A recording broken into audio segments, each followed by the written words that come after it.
ఏర్పరిచింది కూడా కాంగ్రెస్ పార్టీనే. విద్యలో రిజర్వేషన్ ఇచ్చింది కాంగ్రెస్ పార్టీనే, వికలాంగులకు ఉద్యోగంలో రిజర్వేషన్ ఇచ్చింది కాంగ్రెస్ పార్టీనే, ప్రభుత్వ సదనాలు ఏర్పరిచింది కాంగ్రెస్ పార్టీనే. ఇవాళ వికలాంగులకు జాతీయ రీసెర్చ్ సెంటర్లు పెట్టింది కాంగ్రెస్ పార్టీనే, వికలాంగుల చట్టాలు చేసింది కాంగ్రెస్ పార్టీనే, వికలాంగుల చట్టాలు అమలు పరిచింది కూడా కాంగ్రెస్ పార్టీనే. ఉపాధి హామీ పథకంలో వికలాంగులకు 150 రోజులు పని కల్పించాలని ఆలోచన చేసింది కూడా కాంగ్రెస్ పార్టీనే.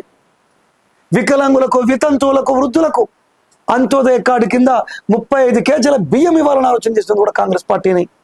ఇండ్లలో వికలాంగులకు 5% రిజర్వేషన్ ఉండాలి, ఆసరా లేని వృద్ధులకి, వితంతువులకు కూడా రిజర్వేషన్ ఉండాలి ఇండ్లలో అని చట్టం చేసింది కూడా కాంగ్రెస్ పార్టీని.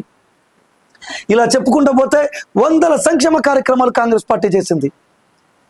అందుకే మేము ఈ పెద్దపల్లి పార్లమెంటులో కాంగ్రెస్ పార్టీ పార్లమెంట్ అభ్యర్థి గడ్డం వంశీ హస్తం గుర్తుకి వికలాంగులు కానా, వితంతువులు కానా, వృద్ధులు కానా, కల్లుగీత కార్మికులు కానీ, ఒంటరి మహిళలు కానీ, చేనేత బీడీ కార్మికులు సంపూర్ణంగా మద్దతు తెలిపి వారికి ఓటేయాలని ప్రార్థిస్తున్నాం.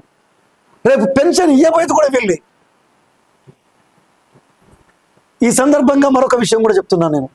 కాంగ్రెస్ పార్టీ అధికారంలోకి వస్తే వికలాంగుల కోసం 6 రకాల న్యాయాలు ప్రకటించింది.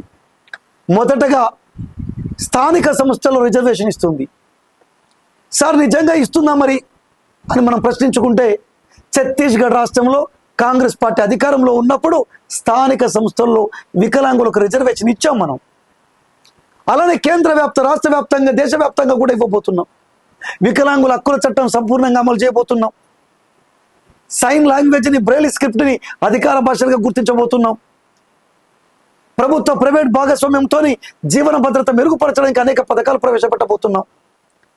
ఆర్టికల్ 15ని, ఆర్టికల్ 16ని సవరించి అనేక అంశాలు చేర్చి వికలాంగులు వివక్ష లేని జీవనం కొనసాగేలా చేయబోతున్నాం.